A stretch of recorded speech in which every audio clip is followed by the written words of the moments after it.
right. This is it. We're moving on to the next one. J.A.K.Q. Going on with J.A.K.Q. Let's go. This is by KumaLink's.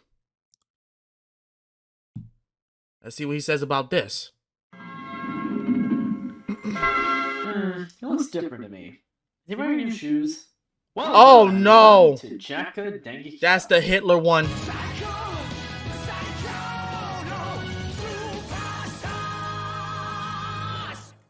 Oh no! Go Ranger was a massive hit during its run. It was. Ratings being unmatched. Apparently it was. It was apparently because it was the first one. Toei decided they wanted more of that, so they elected to produce another superhero series in the same vein. They had previously attempted to emulate Go Ranger's style with the 1976 series Dengekitai. This show was very much in line with the Sentai formula, color-coded superheroes fighting masked monsters every week. In fact, early on, Toei actually advertised it as being the second entry in the Sentai series after Go Ranger. So what happened? I haven't seen Dengekitai, nor can I, since only 4 episodes out of 47 are actually subbed, so I can't speak on its quality or how similar it actually was to Sentai, but this was eventually abandoned, and Toei instead sought out Shotaro Ishinomori once again to help create a true successor to So technically, wow. It must didn't really get received well if they just abandoned it. Damn. Ranger. Though they still considered Dengekitai as being part of the Sentai series as far as Dynaman for some reason. Really? From the start, they wanted this show to feel very different from Go Ranger while still keeping what made that show popular in the first place. This time, Ishinomori would take a cue from his other works like Kamen Rider and Cyborg 009 and make the main characters a team of cyborgs who were given cybernetic advancements to fight against the villains. Although, unlike the aforementioned stories, the cyborg heroes weren't inadvertently created by the villains this time. Oh yeah? The show was also going to have a much darker tone than Go Ranger and tackle more serious topics. The series went through numerous different titles during development, such as Dengeki Sentai Gross Bomber and Kagaku Tokusotai Borg Hunter, Jesus Christ, oh my! Before eventually settling on the title J.A.K.Q. Dengekitai, which essentially means J.A.K.Q. Blitzkrieg Squad, solidifying the Okay, so J.A.K.Q. Blitzkrieg Squad. I wasn't trying to pronounce this name because I knew I was gonna botch it. I know I'm gonna botch this. Dengekitai. I just botched it. I know I did. Because I just said Dengekitai. Yeah. I really just botched that. I apologize. I really do apologize. I really do. Playing card motif. On April 9th, 1977, J.A.K.Q. Dengekitai aired. Hold on. Let me see if I'm... Okay, I am. Okay. Wait, hold on. Well, actually... Nah, just leave it as it is. Leave it as it is! Its first episode. And yes, it is pronounced J.A.K.Q. That's how the singer says it in the opening, so that's how I'm saying it. Alright. Well, let's get into it. Got it. The opening this time around is an immediate sign of the different tone this show is going for. Isao Sasaki returns once again to lend his voice to the song, but unlike Go Ranger's cheery, optimistic opening, J.A.K.Q. goes for a much more James Bond-esque approach with a very it honestly kind of looks like that. It honestly kind of looks like it when I did the like reactions to all of the openings. By the way, if you I did do those, so if you haven't seen it yet, I'll put it in the end of. I'll possibly put it in the end of the video, but yeah. It does have that feel. I can't lie. It sounds much more like an action spy thriller than its predecessor. I really like it. Episode 1, titled 4 Cards, The Trump is J.A.K.Q., begins with a goddamn mountain splitting open, revealing airplanes inside of it. Every episode of J.A.K.Q. has a number in the title, which made it really confusing when I had to look up the actual episode numbers on the wiki, and stuff like this would pop up. Oh, wow. Planes take off, but are intercepted by another fleet that tries to shoot them down. They manage to fight back with their own missiles. We learn that this fleet belongs to our villains, who attack and destroy the carrier of the opposing fleet, belonging to the... 1 second. Let's see. It should be alright. Make it just a little bit better for y'all. I hope that'll be better. Force. I gotta say, Defo doesn't roll off the tongue nearly as well as Eagle. Okay. We cut to our villain leader for the series, Iron Claw, who has to hold the record for the worst fake beard on the face of the earth. What the hell? Why does he look like that? Hold on. Why? What the heck is this? Why does he look? Ew. That'd be like naming your theme park Fun or something. The general that Ironclaw is talking to informs him of their plans to turn Tokyo into a city of crime, so basically Japan's answer to Gotham City. But Okay. the Commander Daisuke Kujirai of the International Science Special He has a Investigation hamster Squad, on his or ISIS, that's unfortunate, is standing in their way. Why does he have a hamster on his shoulder? Or is that a gerbil? Is that a gerbil or a hamster? Is that a gerbil or a hamster that was on his shoulder? The name that the commander will go by for the rest of the series is Joker, so that's what I'll call him for simplicity's sake. Joker. Ironclaw orders him to use Devil Killer, who we see come out of a box inside a warehouse, proceeding to kill all the members of the investigation squad that Joker had sent out. We cut to a scene of a man in red practicing an obstacle course on his horse. This man is Goro Sakurai, our Red Ranger. Joker comes to him with an offer. We learn that Sakurai is apparently a master of every sport under the sun, being a gold medalist in the pentathlon, so he's the most suitable candidate to become Spade Ace. Sakurai refuses his offer, however, so Joker leaves to try his luck with the other Ranger candidates. Of course. Next, we meet Ryu Higashi, presumably about to be arrested Of course. 2 police officers have him in handcuffs. Upon seeing Joker, however, they immediately free him. Wait, does the man have some kind of connection with Intel? Like what? You the punch most for a unlikely great boxing success. champion. He knocked a black man out. Since Little Mac. Ryu was seemingly forced by his manager to rig his boxing matches in his favor rather than competing fairly. Oh. So he just flat out quit boxing and Never mind. He cheated. The man cheated.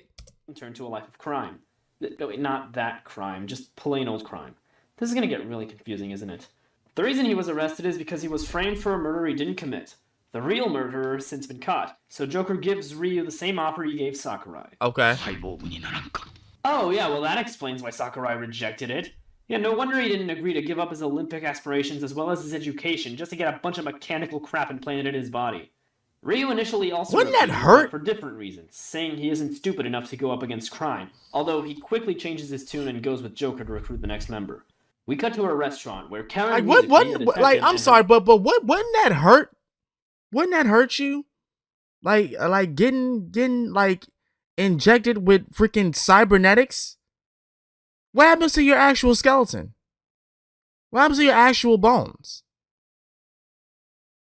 her father, a police chief, are celebrating the 25-year anniversary of the latter's job as a police officer. As the two are leaving, however, they crash into a truck going in the opposite direction, which sends their car flying off the bridge, killing Karen's dad and leaving her stuck in the flames. Sakurai, who just so happened to be on the scene, sees the crash and runs to see what's up. He finds Karen and carries her out of the fire, taking her to a hospital where Joker visits her. Karen apparently lost her arms during the crash, so she asks Joker to give her the cyborg enhancement so she can get revenge on crime. She lost her arms? For my dad, who only got 20 seconds of screen time. Joker gets a call from headquarters revealing that Bunta Daichi, an agent of his who was on an underwater mission, had an accident that caused him to almost drown. Oh, wow. What, excuse me?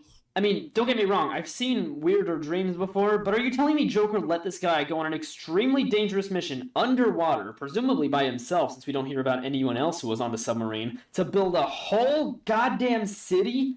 And all while there's a massive crime syndicate on the run killing massive amounts of people every day? Have these people ever heard of priorities? Anyway, No. Ryu, Karen, and... I mean, it's Japan. It's production over actual logic of humanity. But they have to move on. They have to be to move on with success. All right. Back then, they didn't really give a damn whether or not they had much of a life.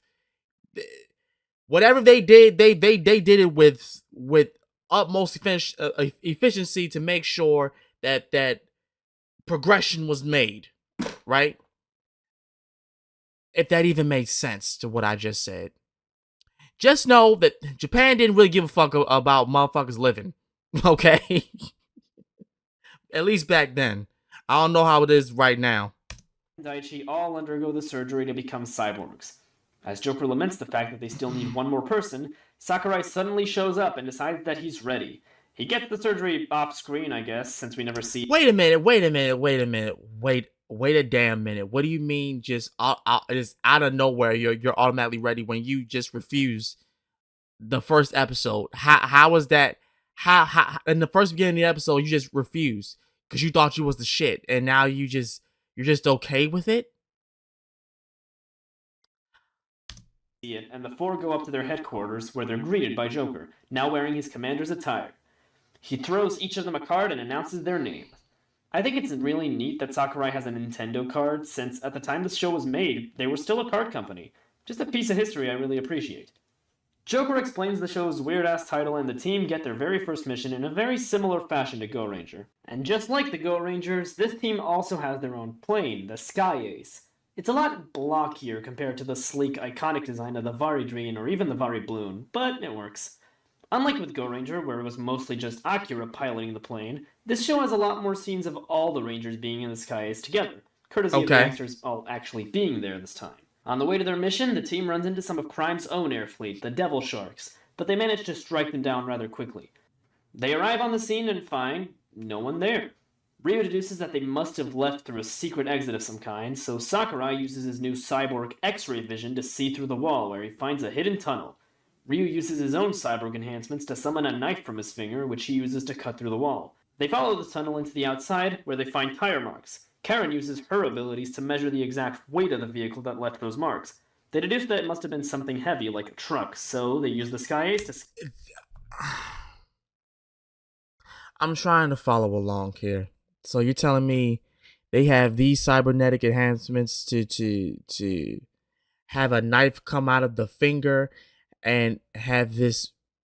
Okay. All right. Hey.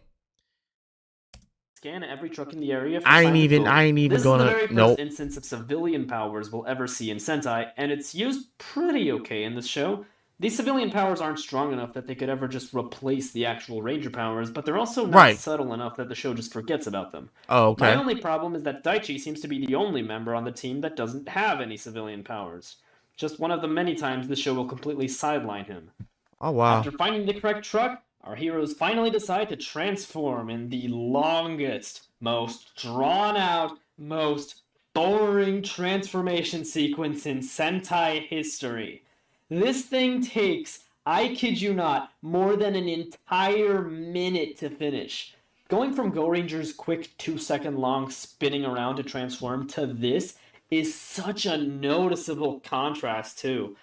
On the plus side, this is the first time we ever get a proper transformation device in the form of these giant capsules the Rangers have to go into. These things obviously aren't portable, which means the show has a lot of out-of-suit action, and honestly, I'm okay with that. It allows for much more tension when our heroes are in trouble. So in order for them to transform, they have to go back to the place where they could go in the device and then transform and then go back.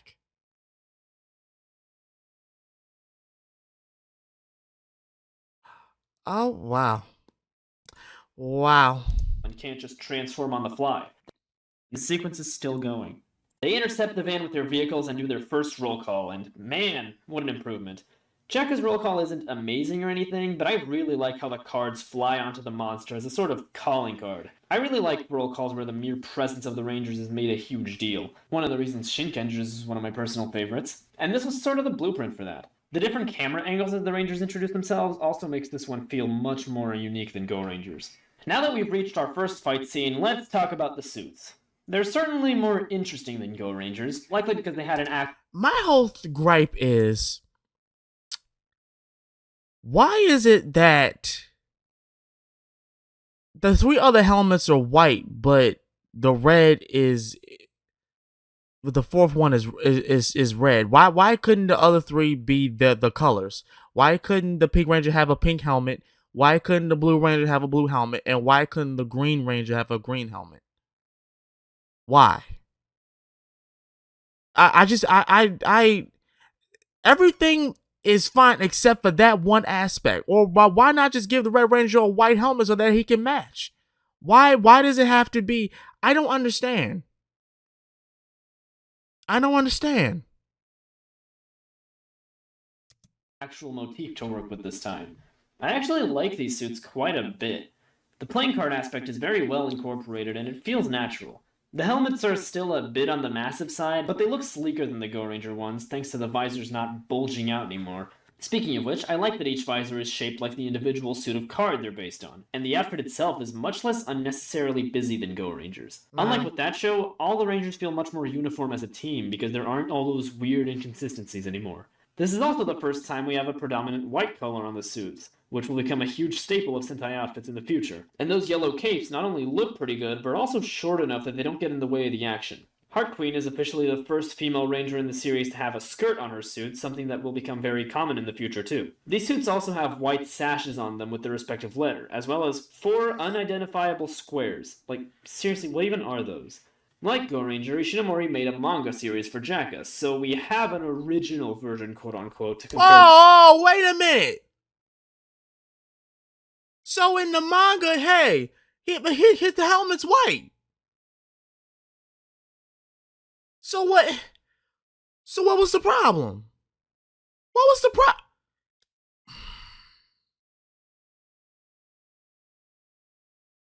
Unless that's just the lighting. But no, it couldn't be because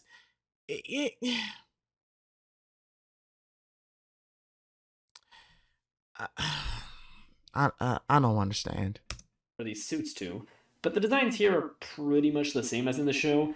The only difference is that Spadis' helmet is white instead of red. Yeah. What we can compare these two is some old toys where the costumes look different than they did in the show. Okay, and then you got the figure.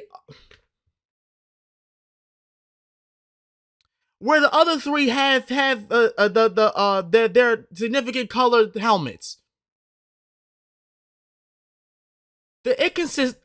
Okay, so what I'm getting from this Sentai is that they have a lot of inconsistencies when it comes to the suit designs. I see that. I clearly see that. There's a lot of inconsistencies.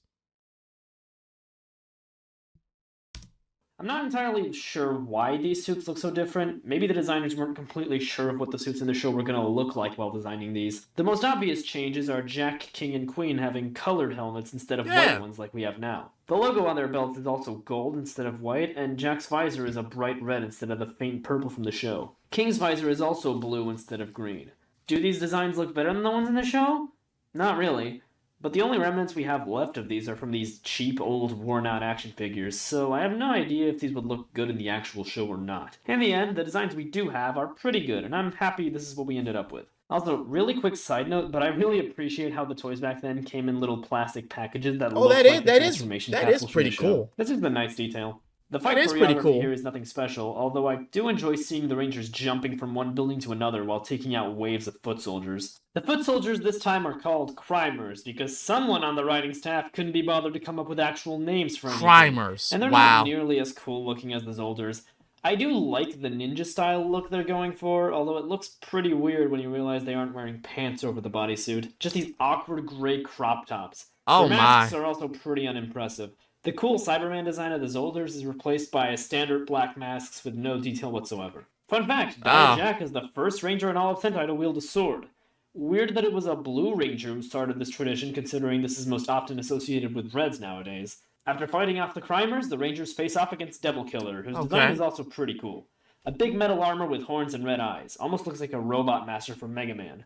Speaking of which, one of his attacks is literally a metal blade. Huh. After a brief scuffle, they decide to use their finishing move, the J.A.K.Q, where they rub their heads against the monster really hard, planting a bunch of deadly energy inside it, and then shoot it with a laser, causing it to explode. It's certainly a lot flashier than the Go Ranger finishers, but at the same time, it's kind of weird. The ending theme, yet again, sounds much smoother and jazzier than anything from Go Ranger. What the hell? I really like it. I used to think it was really forgettable. Wait a minute. So they ram? Oh, you just said they rub their heads to the dude, having this weird radioactive energy. And they trigger the energy by having them explode by tossing them up in the air and then shooting a focused joined beam at him. I don't know how to feel about that. But after watching the show, it really clicked with me. I love the chorus with repeating the title. Chumi Watanabe is back once again for the soundtrack, and I really don't have much to say about it. Personally, I feel like this is the weakest of Watanabe's scores for the franchise. Off the top of my head, I can't really remember any tracks from J.A.K.Q the same way I can for the other shows Watanabe worked on. It's not a bad score by any means, it's just not as memorable as his usual output.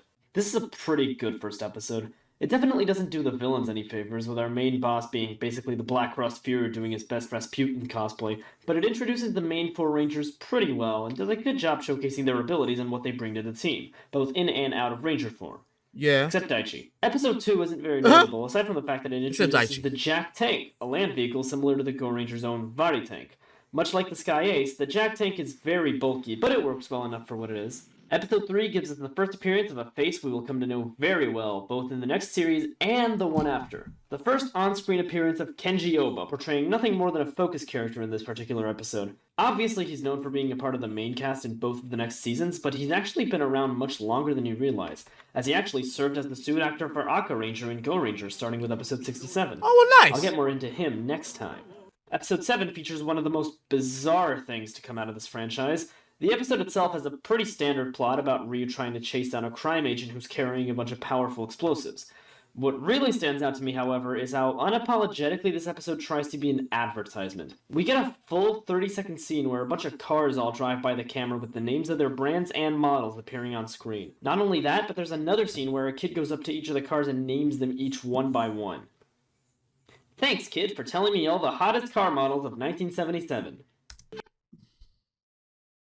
I was getting ready to say, they look like cars from the 70s. They definitely do look like cars from the 70s. So that I guess they really wanted motherfuckers to buy cars, despite the fact it's supposed to be a children's show. I mean, kids are into cars.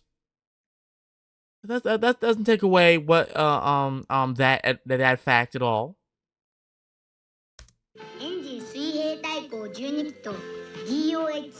Okay, now why do you know all that, kid? Can you at least try not to sound like you're reading off the script of a commercial that should be playing right after this episode? Nah, in he's a episode child, 9, sorry. Karen gets a new, shorter haircut that she'll keep for the rest of the show. It looks pretty good, but it really annoys me that they don't change the transformation sequence to account for this, so every time she transforms, her hair just grows back. Yeah, it just grows back. They also Yeah, it just don't looks like change it the grows visuals back. of the opening and endings to accommodate this change either, although I have no idea why, since they do change the visuals later on in the show, but they keep the footage of her longer hair. Episode 10 is the very first episode in Sentai to be written by one Hirohisa Soda, who's gonna become an infamous figure in Sentai very soon. Okay. He served as the main writer for a vast portion of the Showa era of the show, from Goggle 5 all the way to 5-Man, and I'll talk more about him when we eventually get to those shows. Oh, but wow. for now, just know he's already here. I haven't talked about this yet because I was saving it for this part, but this show has been surprisingly dark thus far. I was really shocked by just how much they managed to get away with. Every episode has at least one named character death in it, the people who die are always somehow related to the Rangers' lives, and the methods of killing can get pretty brutal. In episode 2, two friends of Ryu's, including his boxing trainer, are killed by crime after being shot with special bullets that... They shot a black man. They shot a black... Wow. Wow. And they legit shot him. Through the door. that char and burn their whole skin. Episode 3 features this scene. What the hell?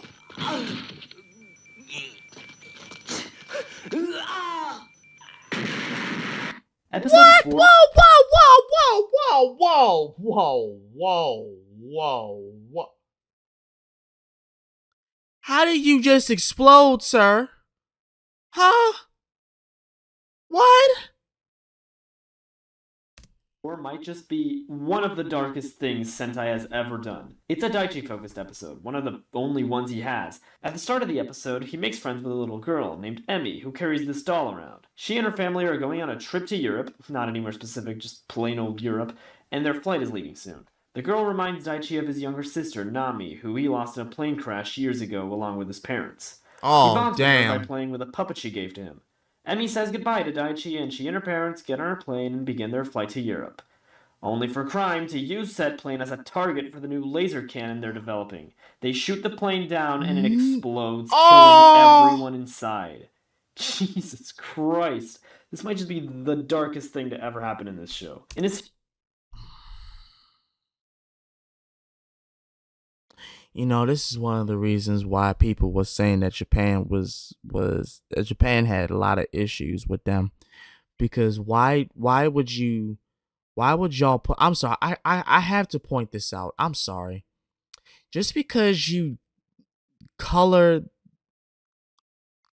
Ku Klux Klan hoods silver and make it chrome does not mean that that people aren't going to point it out.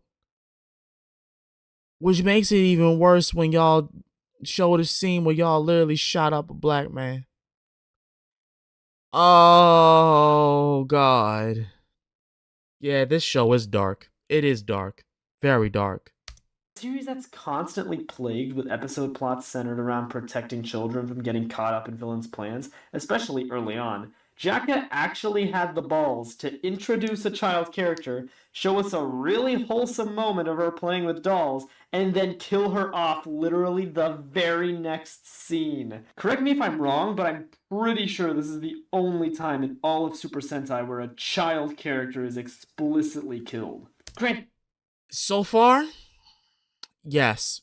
I haven't seen anyone talk about a child dying in Super Sentai until now. Until just now. Now, if y'all in the comments talk about there were plenty of scenes in different Sentai shows, especially the Showa era, where a child did die, y'all let me know down in the comments. Just let me know. I haven't Because watched every Sentai, I so may maybe know there's Power more, Rangers, but but I don't know still, everything holy about Super crap. Sentai. And it doesn't even end there. Naturally, when Daichi finds out about what happened, it triggers some traumatic memories of his own sister, so he spends the rest of the episode desperately trying to track down the crime boss responsible for this. So yeah, I think I've illustrated how dark this show is. There's also an episode early on where crime tries to take over the world by selling drugs. I repeat, crime tries to take over the world by selling drugs.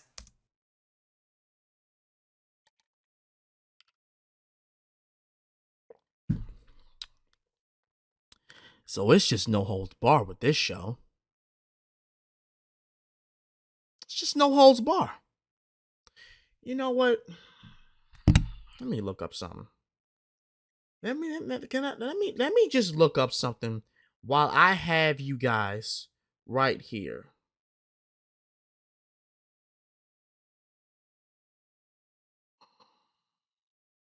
Oh look, they actually do have the figures for sale, and they're updated. Hmm. Now, I honestly, I'd personally get these figures just because of this show being this fucked up. I'd personally do it. Seriously. Which makes it all the more jarring when the show takes a complete nosedive halfway through. Oh At no. this point, J.A.K.Q was really struggling with ratings. No matter how hard it tried, it just couldn't reach the heights of Go Ranger. Heck, just compare these two, it wasn't even close. Hold on, wait, go back. That was too Of quick. Go Ranger. Heck, just compare. Go Ranger. Okay, so audience rating 16. 16.1, 15.9, rebroadcast, okay. Highest rating 22. Lowest viewership 8.7. Oh yeah. Yeah. You want to know what I think did it though? It was too fucked up. The J.A.K.Q compared to Go Ranger was a little bit too fucked up. Now, well, not even a little bit. If you selling drugs, right, and you kill, I'm sorry, forgive me. You unalive a child, right?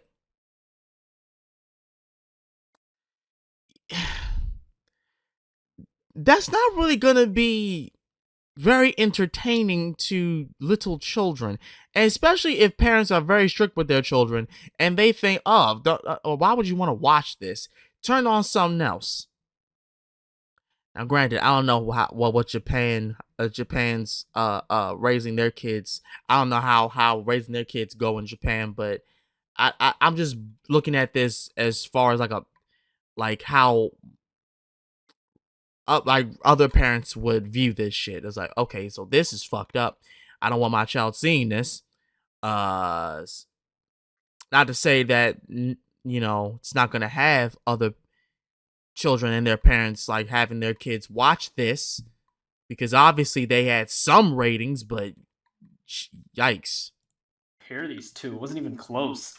To try and fix this, Toei decided to completely change directions and go for a lighter tone, similar to that of Go Ranger. Oh, really? From about episode 15 onwards, the show changes. The episode plots are sillier, the monsters are less threatening, though they don't get nearly as stupid as Go Rangers, thankfully, and the show feels overall much more comedic than before. Sure, something like this also happened with Go Ranger halfway through, but it's much more egregious here due to just how... Well, I mean, honestly, the Toei's focus has always been to market towards children. It has always been that way. It's been that way for a very long time. So they're going to do everything they possibly can to make sure kids are watching, especially small children. Granted, they realize at this point that there are older folks that do watch their shows, but they're looking at things at how kids would literally have no responsibilities and just turn on the TV and watch something. Their focus is on the children who have nothing else better to do but then to watch their favorite show, and they want that to be their favorite show. They want things like Power Rangers and things like that to be their favorite show, Super Sentai and shit like that, especially around the toy sales. They want all that stuff to sell. That it's all about making a profit. Serious the tone was at the start. That and the fact that Go Ranger had more episodes, so the change was a little more gradual. Right. Episode 22 is about crime trying to kill Jacko by creating a remote-controlled metal baseball. Oh! They even give up on making the villains actual humans at one point. Throughout the entire show so far, every episode featured a human villain named a crime boss. They were basically the masterminds behind every monster of the week, as well as coming up with the plans. And they would be killed at the end of the episode just like the monster. Oh, wow. After episode 20, however, crime bosses stop appearing altogether. So now, the only villain in this show who actually looks somewhat like a human is Captain Barbossa over here. And even he turns out to not be human in the end. Now, this isn't really a problem in and of itself. There's a lot of Sentai shows that have lighter tones and generally more comedic focus, and those work. I love a lot of the more comedic shows, but they only work because that was the intention from the start. J.A.K.Q was clearly never meant to be this type of show. Going from a show where named characters die left and right to one that has basically no stakes whatsoever feels really jarring. It was a product of executive meddling that got in the way of the original vision, and it makes me sad. The show just isn't very good without the edgier aspects that defined it early on. This is unfortunately not going to be the last time something like this happens to a Sentai halfway through, but more on that much later. Granted, there's still some good episodes here and there, including two of my personal favorites, but it's stuck between a lot of stupid. Anyway, episode 22 is actually pretty cool since it features one of Crime's most effective plans yet. They create a team of monsters that are specifically designed to take down each ranger. The episode is pretty much the prototype for the idea of an evil Sentai team, a team of villains powerful enough to defeat the Rangers in combat, and they get pretty close, managing to get each Ranger alone in a situation where it would be nearly impossible for them to escape. It takes Joker disguising himself as a crimer and secretly bringing them the transformation capsule for them to even stand a chance. Speaking of which, this is the first and only time Joker actually goes out and tries to help the Rangers. It's not much, but hey, once is more than Edogawa ever got. No, we haven't gotten to that show just yet. Huh? We find out in episode 23 that Ironclaw isn't actually the leader of crime, but instead this thing, Shine, who's apparently some kind of alien emperor. Shine is honestly pretty unimpressive, being literally just a red light with a somewhat imposing voice, but surely he'll end up leading to an interesting and powerful final villain for the Rangers to defeat, right? Right? I feel like I'm forgetting something. Isn't there anything else that happens in this episode? Oh yeah, I was getting ready to say, when were they gonna introduce this thing? When were they gonna introduce this guy? Cause I was getting ready to say, I know J.A.K.Q has like five Rangers. Where's the fifth one? Introduces Sokichi Bamba. At the beginning of the episode, the Rangers are overpowered by a monster. Just when it seems like this might be the end, a mysterious new Ranger comes in and easily deals with the monster. This pretty much sets the basis for how all additional Rangers will be introduced for the rest of the franchise. The Rangers decide to go back to base to ask Joker about what just happened. However, when they get there, Joker is nowhere to be seen, and sitting in his chair is this guy, who looks like he walked right off the stage of a Broadway musical. He's played by Hiroshi Miyauchi, who played Akira last season. This is something Sentai did surprisingly often during the early days, bringing back previous Ranger actors to play entirely new Rangers in the next series for some reason. I really don't get why they did this. Isn't that just going to confuse the kids? Bamba claims to be replacing Joker as Jaka's acting commander. The team is understandably suspicious of this, but he shows them a recording of Joker announcing his resignation as commander, since he was assigned to become Director of Science and Technology in the New York branch of ISIS. I still can't get over that name. Even with this video evidence, they still don't quite trust him, Ryu even going as far as accusing him of being a crime spy. Sakurai, however, manages to prove Bamba's legitimacy by bringing up the new weapon Joker had been telling them about, the Big Bomber. Each Ranger was given a piece of the Big Bomber to be assembled into the full weapon, and Bamba has the final piece needed to finish it. Personally, I don't see how this proves anything, since he could have easily just stolen the thing, but regardless, it convinces the team. Bamba reveals that it was in fact him who rescued the team in the previous battle. The new member of the team, Big One. Big One? Is he? That question of Sakurai's never gets an answer. It's actually never explained just how Big One's powers work. Given what we know about the other Rangers this season, one could easily assume he's a cyborg like the rest of them, but unlike them, Bamba doesn't need a transformation capsule to enter Ranger mode, so it's entirely possible that he's just a normal human with similar Ranger powers to that of the Go Rangers. He even does the little spin to transform just like them. This theory is backed up further since we later hit canon confirmation that Go Ranger does take place in the same universe as this, as well as, hilariously enough, Kamen Rider V3, which means there are canonically 3 Hiroshi Miyauchis running around doing superhero stuff in this world. I wonder if Zubat is out there. I mean, fuck it. Too. We also get introduced to another new character, and this is Tamasaburo Hime. He was assigned to work at the headquarters, and he becomes a regular character in the show from this point onward. He is dumb and annoying, and that's about all there is to him. He serves the purpose of comic relief, but his jokes are so unfunny and uninteresting that I don't even know why the team keeps him around. The most he ever does for them is cook some decent food, but otherwise, remind me why he's assigned to this place again? The monster of the week is a witch who disguises herself as a nurse in a hospital. She lets the team search the hospital thinking she's fooled them, but when she walks into her office, Bamba is there. He exposes her as Atomic Witch, sneakily putting a scale under the carpet to measure her weight. You know, since she's a metal robot and stuff. She manages to escape and tries to attack J.A.K.Q headquarters, but the team is already there, transformed and ready to fight. This is where we get this glorious attack.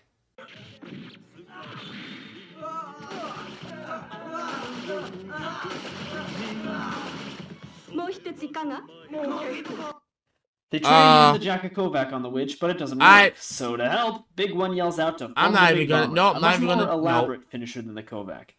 Each ranger sets up a piece of this big cannon, and then they all call out for Big One, who descends from the heavens, seriously, places the missile inside, and shoots. Much like the transformation sequence, this finisher takes forever to complete, but I'm over it at this point. In this episode, the missile just hits the monster and explodes like an ordinary cannon, but later in the show, it basically becomes the Go Ranger Hurricane again, where it turns into different things to match the monster it's defeating. As an introduction to Big One, this episode works fairly well. It immediately establishes his showman persona and how much he enjoys tricking his enemies, all for the sake of a big reveal at the end. Later episodes often have him disguise himself to lure the monsters into a false sense of security. He's pretty cocky and arrogant too, not really caring when the Rangers accuse him of being an enemy spy. He actually reminds me a lot of the Doctor from Doctor Who, where he's 10 steps ahead of everyone else at any given moment.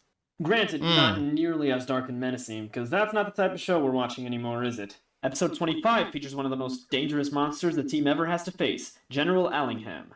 He looks like a Kamen Rider, and he's a master strategist, who manages to come up with a plan that very nearly defeats the Rangers.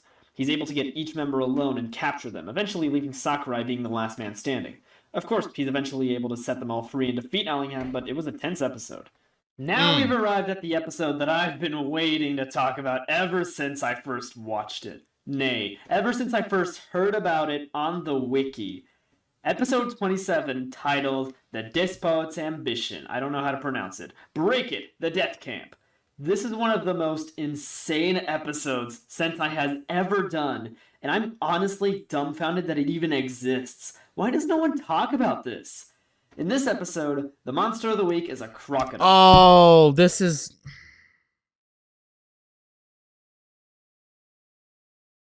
Again, this was back in those times where Japan really did not give a damn.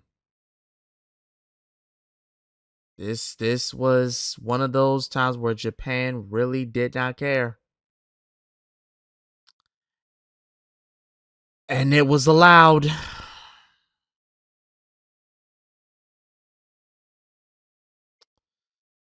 Jesus Christ. His name is Fiora Kokodako. And as you can tell by his name, he is a Nazi. Yeah. Like an actual, unambiguous, unsubtle Nazi. His gimmick is that he traps people in concentration camps. He traps the Rangers in a concentration camp. He's also obsessed with Hitler, and his goal throughout the episode is living up to him. They even do the Nazi salute at one point. How did they get away?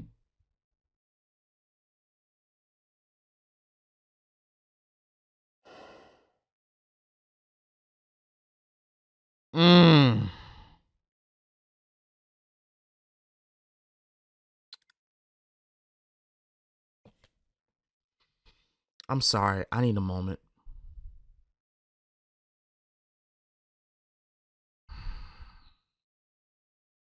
I may need tea. I honestly, I shouldn't have gotten water. I need to. You know what? Give me a minute, damn it. All right, we're back. We are back. Make sure I'm yep. We're back. I got my tea. I need to focus on this. Let's go. With this. Oh, and at the end of the episode, Bamba dresses as Hitler to trick the monster. Jesus Christ!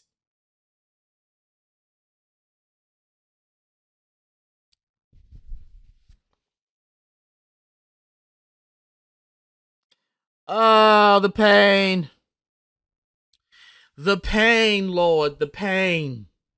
The pain is here to stay. What is life? He also has quite possibly the worst German accent I've ever seen in my life.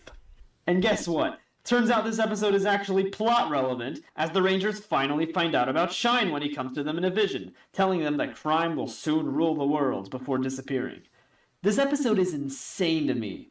I have no idea how they got away with showing an actual swastika on screen in the kids' show, or having Bamba dress up as Hitler for his plan.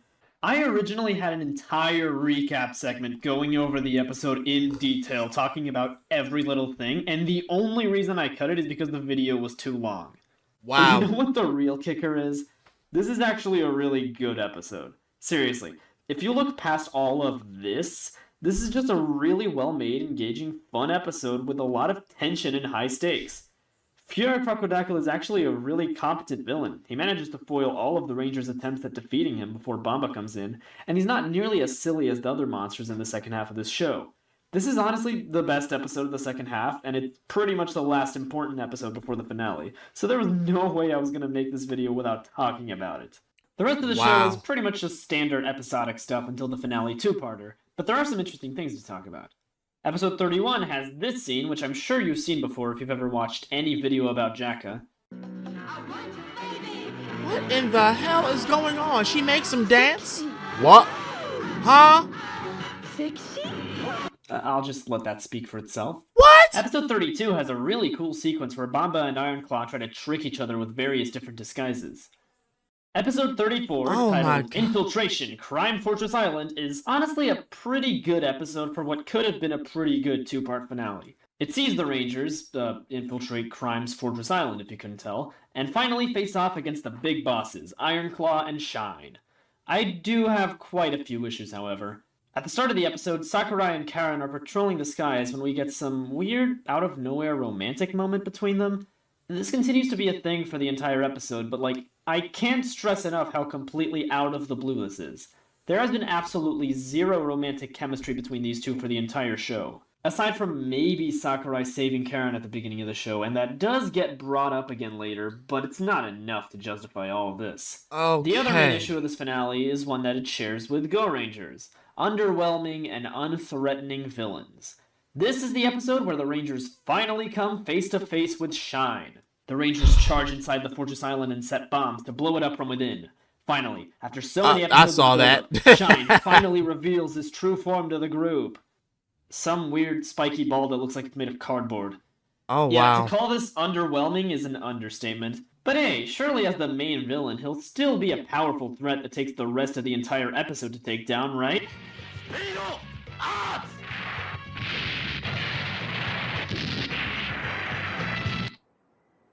What the hell was that? So Sakurai just hits him once, and he dies. He doesn't even shoot him. He just hits him with the tip of his bow, and that's enough. All that build up, and all you had to do was just jabby, jab, jab, jab.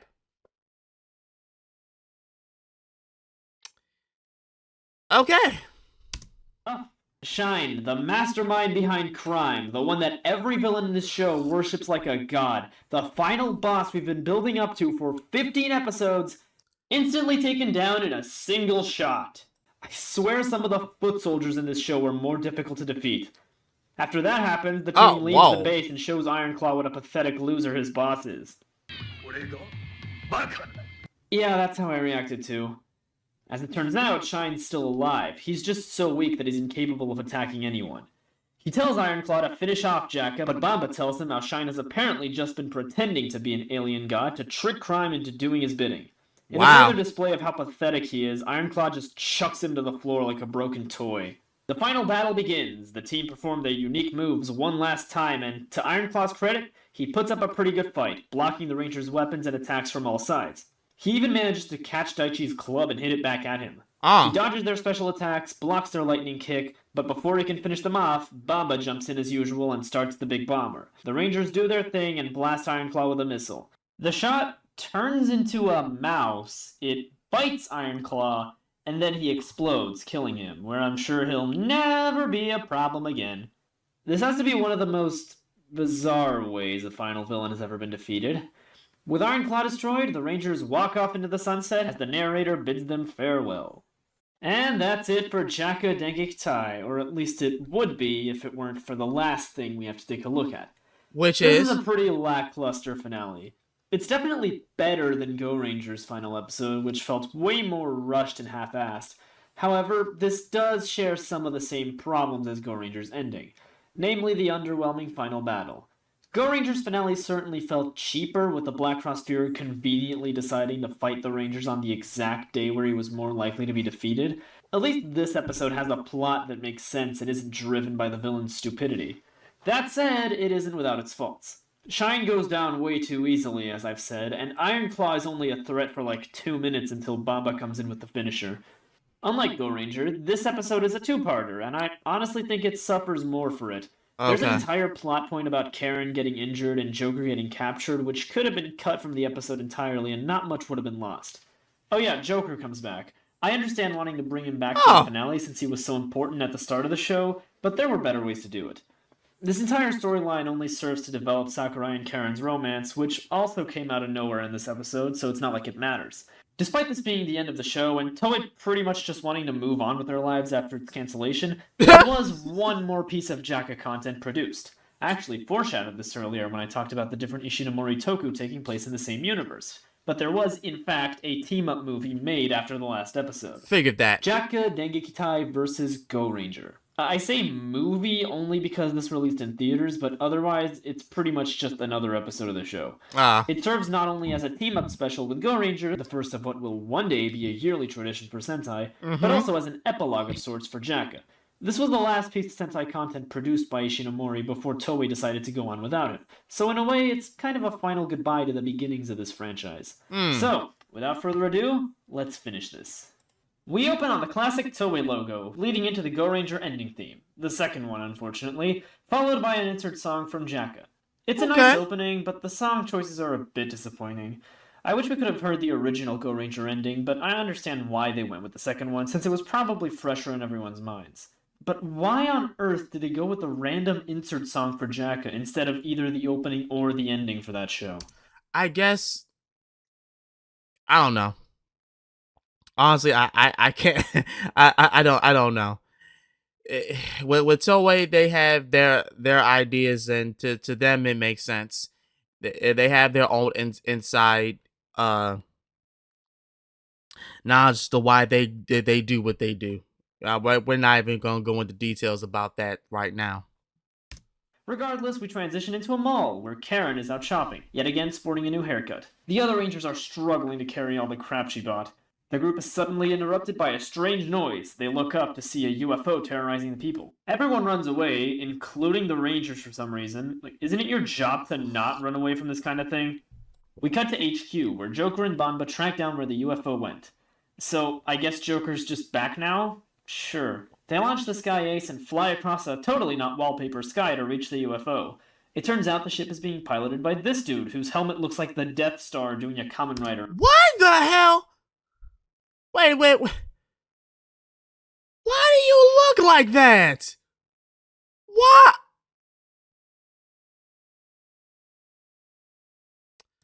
Doing a Kamen Rider impression. The UFO attacks the team and proceeds to retreat. At the same time, ISIS's 1st Fuel Division is attacked by crime soldiers led by Baron Iron Mask. As I'm sure you can tell by the Mask name, this isn't an ordinary crime monster. They shoot down a bunch of soldiers and steal a bunch of uranium. The other 2 divisions are also attacked by similar forces. It's revealed that Ironclaw is still alive. Somehow Palpatine returned. Yeah, that sounds about right. It's here that Joker reveals that crime is being fought against all over the world. This is the part where we find out about all the other heroes coexisting in the same universe. Right. Yes, along with Go Ranger, we have Kikaider, Kamen Rider V3, and Kamen Rider Amazon. Though, strangely enough, we get no mention of the original 2 riders or Kamen Rider Stronger. Oh. It seems that every crime army from around the world is converging right here in Japan. No, Karen. The concept of evil hasn't been destroyed because you took out one organization. We cut to a shot of a group of classic Black Cross Zolders testing out a new weapon. After 35 episodes worth of crimers in their pantsless karate gear, I definitely missed these cool designs. Although the regular crimers are still there. Ironclaw is back, this time in human form again, holding a meeting with the leaders of the other armies. They discuss their plans to take over the world. They plan to create hydrogen bombs and use their UFO as a way to spread them around the world.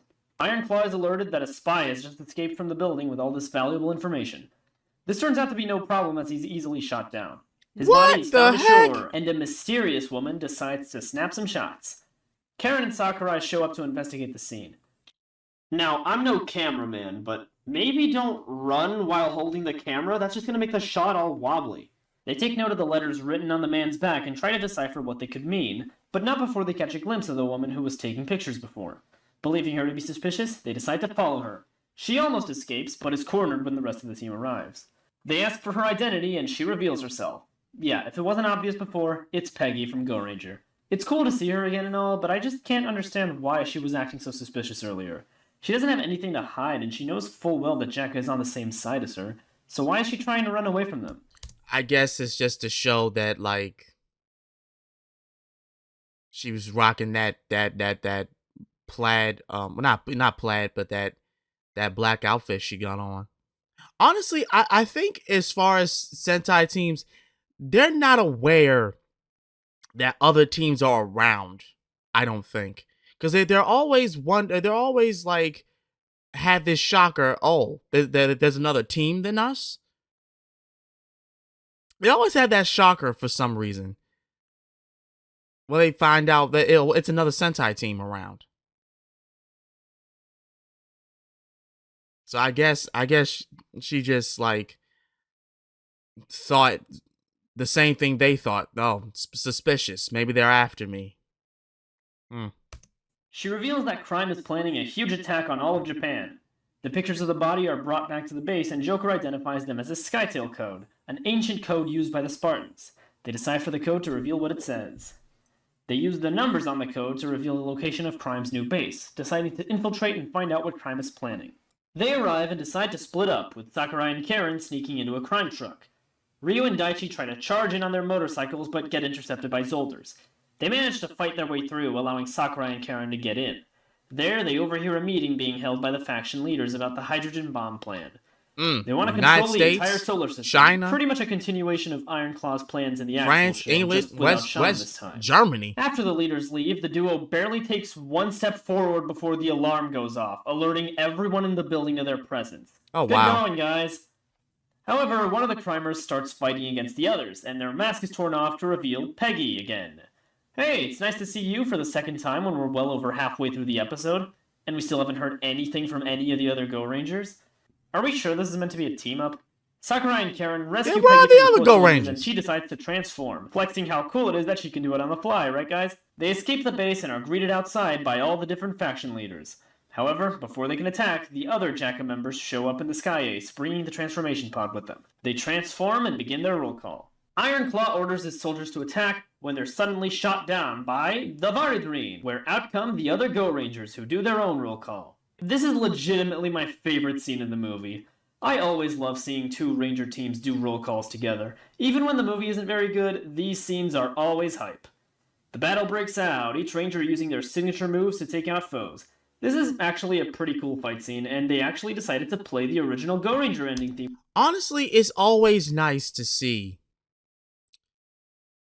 like he always said, like he said, like two teams coming together. It works every single time. Even in Power Rangers, it works every single time. People like seeing Power Rangers work together. People like seeing the Sentai working together. Over this battle, which makes up for the lack of it in the opening. We also get this epic combat move. Oh no. What the hell? What was that? It's all good until the leaders actually decide to join the fight, at which point our heroes start having some trouble. The Rangers manage to corner them though, but Iron Claw has a plan. He orders the four kings to spin around really fast and combine into a big robot. This robotic monster is far more powerful than anything our Rangers have faced, and it immediately overpowers them. The Go Rangers attempt to hit it with a hurricane, but it gets shredded by the monster. Okay. Tsuyoshi, that's not the Go Ranger Storm, it's the Go Ranger Hurricane. The Go Ranger Storm was the finisher you had at the start of your show, with a regular exploding ball. He even called it by the correct name earlier. How did they mess this up? Next, J.A.K.Q tries using the J.A.K.Q Kovac, but the monster easily just shakes them off. It looks like our heroes are about to be defeated, but don't worry! We have the power of Mary Sue on our side. These two fishermen show up on the scene unannounced. They are obviously Banbai and Hime in disguise. Really? Hime got to be in this, but not any of the Go Ranger cast? Wow. Iron Claw tries to kill them, but Banbai manages to catch his hand and reveals himself. The Go Rangers do the hurricane once more, but this time Tsuyoshi passes it on to Banbai, who proceeds to shove both it and the regular missile inside the big bomber, creating a combination finisher of sorts. Oh, wow. How the hell those things fit inside the cannon at once is beyond me. Hey, regardless, they Sentai. shoot and blow up the enemy base. The UFO still manages to fly off, though, with Ironclaw inside, swearing revenge. There's no need to worry, though, because Deus Ex Banba found a way to control the UFO by switching Ironclaw's hand with a fake one when he picked it up earlier.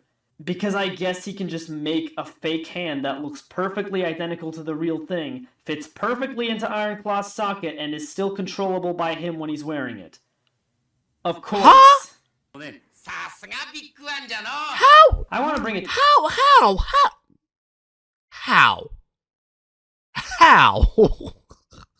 What? Attention to that line in specific, because not only is it the only new spoken line that any of the Go Ranger actors besides Peggy get in this team-up, but because it's also the last time we would hear Bakuha Takayama's voice before his tragic passing only months after the release of this movie. Oh. I'm glad we got to hear his voice one last time, as I really did like him and his character. Ironclaw's hand explodes, taking the entire UFO and Ironclaw himself down with him. The two Ranger teams shake hands, and the narrator once again does his thing, signing off the episode. I mean, movie. Wow. This is totally a movie, guys, trust me.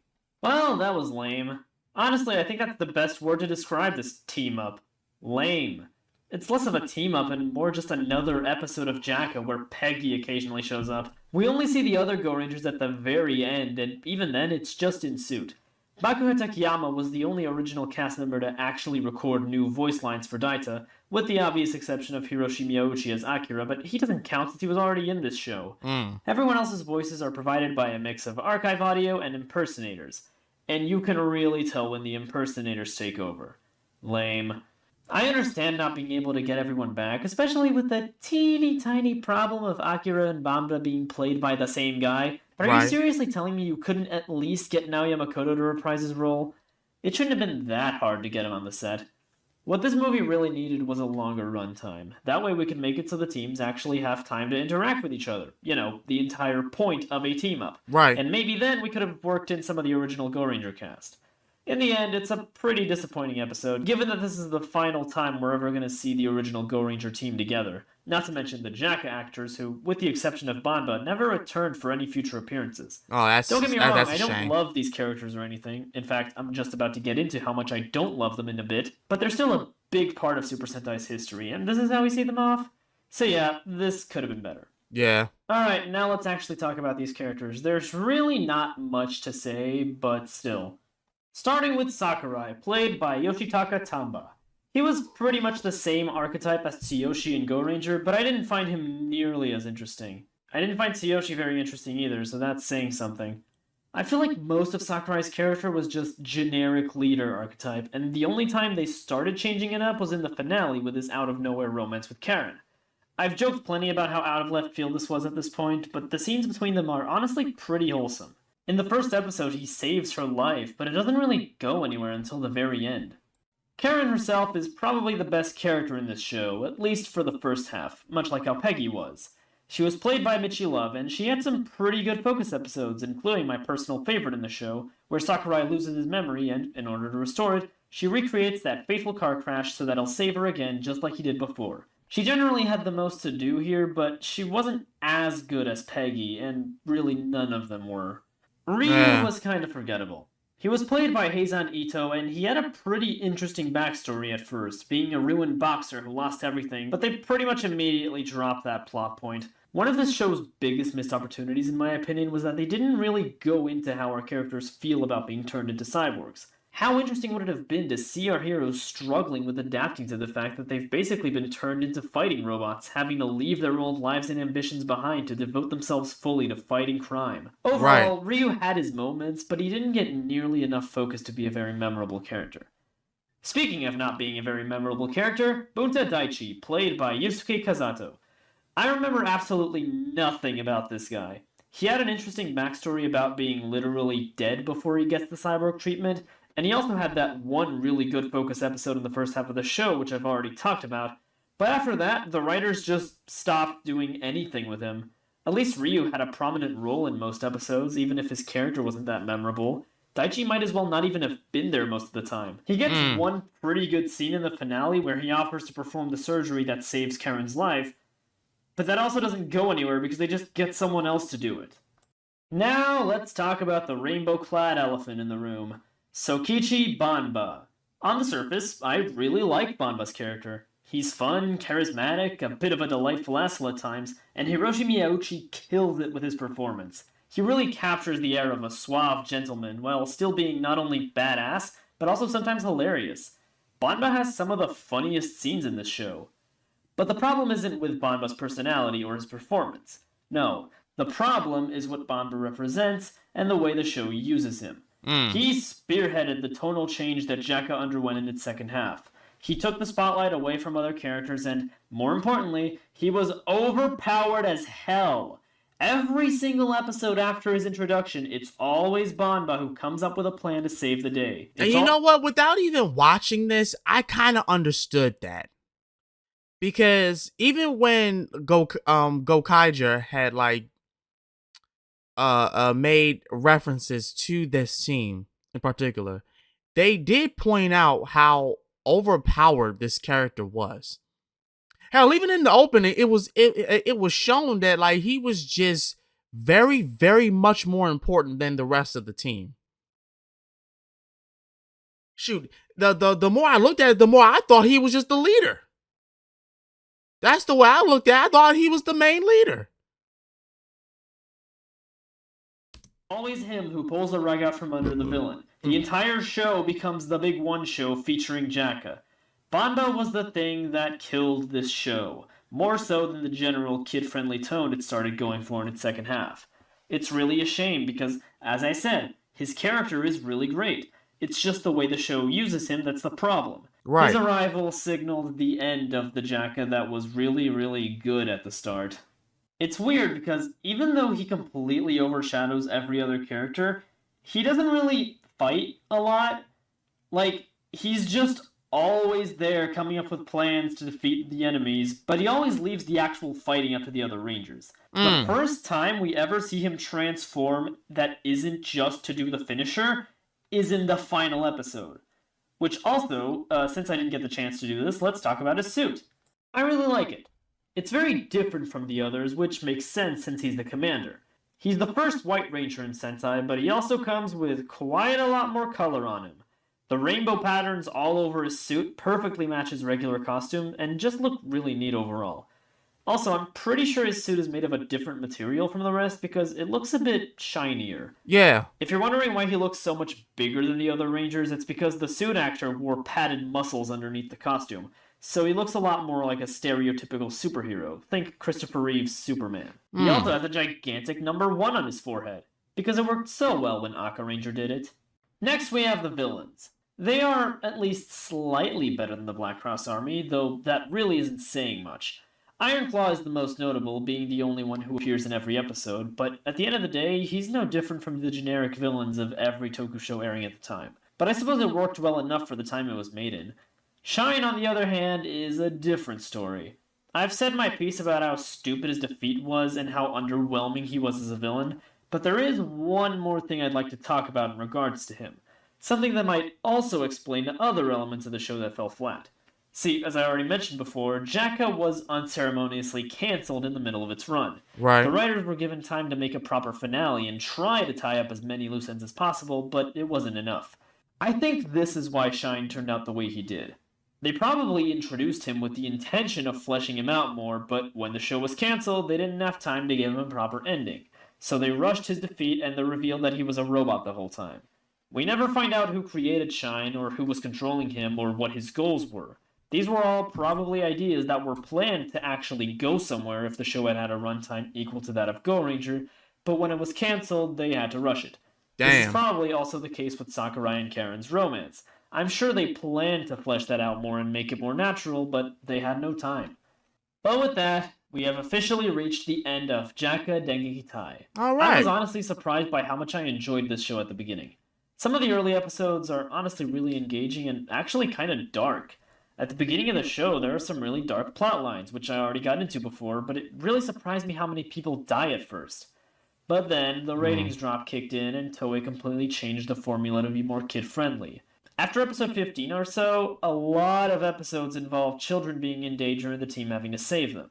Just like with Go Ranger, the monsters started to become sillier, the villain's plans started to become stupider, and the entire show just felt more childish than it did at the beginning. Toei's cancellation of J.A.K.Q was ultimately what led to the finale being as lackluster as it was as well. It's honestly kind of sad to think about what could have been if the show had been allowed to continue. It probably would have Maybe been if Toei hadn't a lot butted in more and just better let Ishinomori's if it team had kept have the their original vision for the show, serious it could have tone. turned out much better. I honestly recommend watching the first couple episodes. There's some really good stuff in there. But there's no use dwelling on what could have been. In the end, J.A.K.Q Dengekitai was a total flop, and Toei was pretty much done with the idea of Sentai as a concept. It's honestly kind of incredible just how much longer this video is compared to the Go Ranger one, when J.A.K.Q has less than half of the episode count. Just goes to show how much filler really was in Go Ranger. However, as with most things, all it takes to bring new life to a series like this is to change things up a bit. And change would come in 1979 when Toei decided to give it another shot with a new formula, a new tone, the removal of Ishinomori's influence, and Spider-Man. So, everyone, join me next time as we traverse the wacky world of Battle Fever J. Whoa, wait a minute. Y'all ain't said nothing about no Spider-Man. You telling me in Battle Fever J, Spider-Man's gonna be coming in this? Oh, I'm with it. I'm all the way with it if that's the case. That's the case, I'm all for it. Shoot.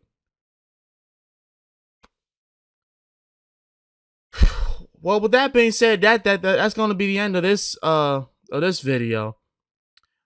But yeah, had they just stuck to that, I think if they had just stuck to the seriousness, the serious tone, it probably would have been better. And didn't make the White Ranger be the main focus of the show afterwards. Like that was what killed it. Unfortunately. This has been Master of Sakurai. I will see y'all again in the next one. I'm out. Peace. スーパー戦隊それは秘密戦隊ゴレンジャーから40年以上続く